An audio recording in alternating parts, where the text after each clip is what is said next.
అందుకే అర్థం చేసుకునేవాడికి ఆనందం ఇవ్వగలిగే మతం హిందూ మతం. లోతుకి వెళుతున్న కొద్దీ అద్భుతాలు కనబడతాయి ఇక్కడ. ఇప్పుడు ఇంతవరకు హనుమాన్ అనగానే ఏమిటో ఇప్పుడు అర్థం మారిపోయింది. హనుమాన్ అనగానే వాగ్రూప అగ్ని. ఎందుకంటే ఇది రహస్యం. ఆ రహస్యం వాల్మీకి ఎంత అందంగా చెప్తారండి. అందుకే వాల్మీకి లాంటి కవి లేడు. హనుమంతుడి ఎంట్రన్స్ ఎక్కడొస్తుంది రామాయణంలో? ఒకదానికోదానికి అనుబంధం చూద్దాం. సరిగ్గా రామచంద్రమూర్తి సీతావియోగంతో బాధపడుతూ లక్ష్మణ సమేతుడై శబరి చెప్పిన మాట ప్రకారంగా ఋష్యముఖ పర్వతం వైపు వస్తూ ఉంటాడు. అప్పుడు ఆ ఋష్యముఖ పర్వతంపై ఉన్నటువంటి సుగ్రీవుడు దూరం నుండి వాళ్ళిద్దరిని చూస్తాడు. చూడగానే ఒళ్ళంతా వణికిపోతుంది, భయపడతాడు. ఎందుకంటే మనకి ఏ భయం ఉంటే అదే చూస్తూ ఉంటాం ప్రపంచమంతా. వాడికి పెద్ద భయం ఏంటంటే వాళ్ళ అన్నగారి భయం. సుగ్రీవుడు మహాపరాక్రమవంతుడు, కానీ వాలికంటే కొంచెం తక్కువ వాడు. వాడిని జయించగలిగేవారు ముల్లోకాలు ఎవరు లేరు. సుగ్రీవుడిని కూడా గుర్తుపెట్టుకోండి, మామూలు వాడు కాదు. అలాంటి సుగ్రీవుడికి దూరం నుండి వీళ్ళిద్దరిని చూడగానే భయం పుట్టింది. భయం పుట్టి ఉద్విగ్న హృదయ అన్నారు. ఉద్విగ్న హృదయం అంటే తెలుసా? ఈ రోజుల్లో అందరికీ ఉన్నదే టెన్షన్. యూకేజీ ఎల్కేజీ స్టూడెంట్కి కూడా ఈ రోజుల్లో తెలిసిన తారక మంత్రం అది. Tension, stress, strain, frustration, depression. ఇది ఆధునిక నాగరికత ఇచ్చిన అందమైన భయంకర శబ్దాలు, అవునా లేదు? అందుకే దానికి వాడు సంస్కృతి వాడు దొరికింది మీకు. ఉద్విగ్న హృదయ, ఇక నుంచి ఆనందంగా అనుకోవచ్చు. ఉద్విగ్నత, దానితో ఆయన అటు ఇటు తిరుగుతున్నట్టు, కాళ్ళు కాళ్ళని పిల్లిలాగా. ఎవరు? భయపడుతున్నాడు. ఏంటి వీళ్ళు ఇలా ఉన్నారు? బహుశా వాలి నన్ను కొట్టలేక, అంటే ఋష్యముఖ పర్వతం మీదకి రాడు వాలి, శాపం ఉంది ఆయనకి. అందుకు ఆయన ఏం చేశారంటే, ఇతర వానర వీరులు ఎలాగూ నన్ను కొట్టలేరు కనుక దేవలోకం నుంచి ఎవరైనా ఒక మహావీరుల్ని నా మీదకు పంపుతున్నాడేమో అన్నాడు. సుగ్రీవుడు చాలా తెలివినవాడు. ఎందుకంటే రామలక్ష్మణులు లాంటి పర్సనాలిటీస్ ఆ రోజుల్లో ఎవరూ లేరు. మరి వాళ్ళిద్దరండి. అందుకు వాళ్ళని చూడగానే అందరూ దివ్యత్వం కనబడుతుంది, డివినిటీ కనబడుతుంది. కనుక వీడు దేవలోకం నుంచి వచ్చిన మహావీరులు. ఎందుకంటే అంతంత ధనుస్సులున్నాయి, కత్తులున్నాయి. ఆ రూపం అలా వర్ణించారు.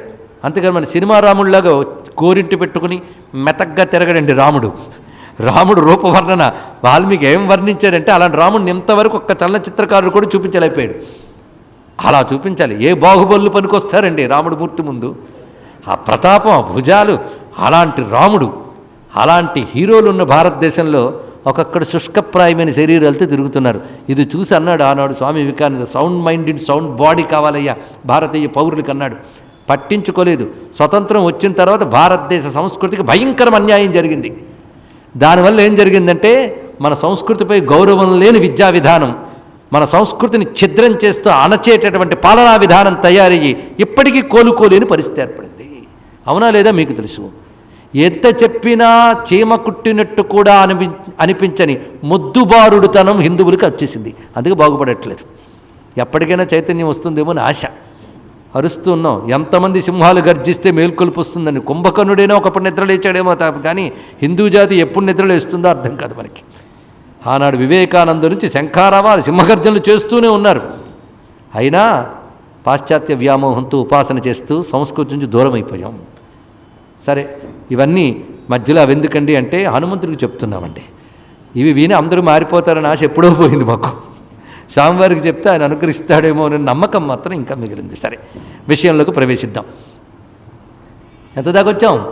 రామచంద్రమూర్తి యొక్క పరాక్రమమూర్తిని చూశాడు సుగ్రీవుడు. చూసిన వెంటనే భయకంపితుడైపోయాడు, అటు ఇటు తిరుగుతున్నట్ట.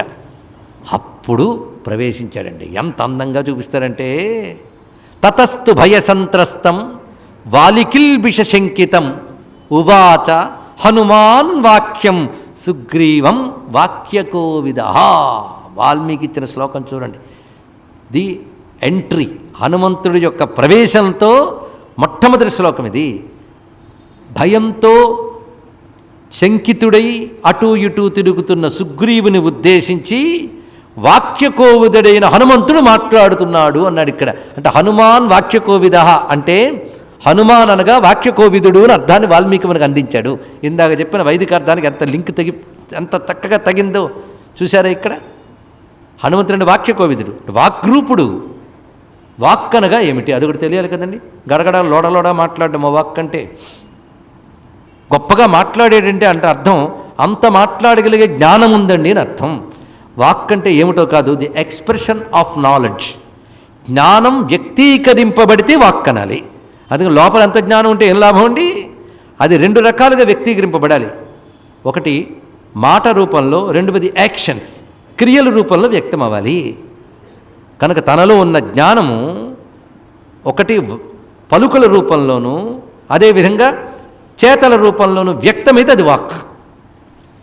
కనుక హనుమంతుడు కేవలం జ్ఞానరూపుడే కాకుండా ఆ జ్ఞానాన్ని వ్యక్తపరిచి ప్రపంచాన్ని ఉపకరించినవాడు. అందుకు హనుమంతుడు అంటే వాగ్రూపుడు. వాక్ కనుక జ్ఞానము. వాక్ అంటే లొడలొడ వాగుట కాదు. అందుకే హనుమంతుడి ఎంట్రన్స్ అంతా మీరు గమనించండి. కిష్కింధకాండలో వాక్యకోవిదుడు అనే మాట ఎలా చూపిస్తాడు. వెంటనే ఆంజనేయ స్వామి వారు ఏమంటారు? అద్భుతంగా మాట్లాడుతానండి. ఆంజనేయుడు ఆడిన ప్రతి మాట పిల్లలకి పాఠంలాగా చెప్తే మేనేజ్మెంట్ కోర్స్ తయారవుతుంది.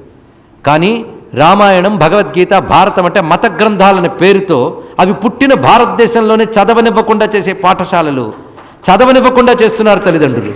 ఎప్పుడు బాగుపడతారండి? ఒక్కటిక్కడున్న పిల్లలకి మనవి, రామాయణ, భారత, భాగవతాలు ఏ మతాలు పుట్టనప్పుడు పుట్టిన గ్రంథాలు.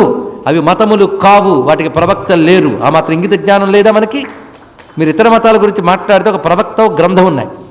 హిందూ మతానికి ఒక ప్రవక్త లేడు, ఒక గ్రంథం లేడు. వాళ్ళు ఇక్కడ దాడి చేయడానికి ముందు ఉన్న జ్ఞానానికి వాళ్ళు హిందూ మతం పేరు పెట్టారు. ఇది తెలుసుకోండి. ఇక్కడ అవి మన భారతదేశం ఆవిష్కరించే జ్ఞాన కోశాలు. కానీ ఒప్పుకున్నా ఒప్పుకోకపోయినా మన నేషనల్ ఎపిక్ రామాయణం. ఇది తెలుసుకోండి. ఇక్కడ మన గ్రంథాలవి. ఏ మతం వాడైనా చదవచ్చు, ఏ కులం వాడైనా చదవచ్చు, ఏ దేశం వాడైనా చదవచ్చు. చదివితే బాగుపడతాం. మనల్ని బాగుపడనివ్వకుండా చూడాలని దుష్టశక్తులు మన చేత చదవనివ్వట్లేదు. ఇంక మించి ఇంకొకలేదు.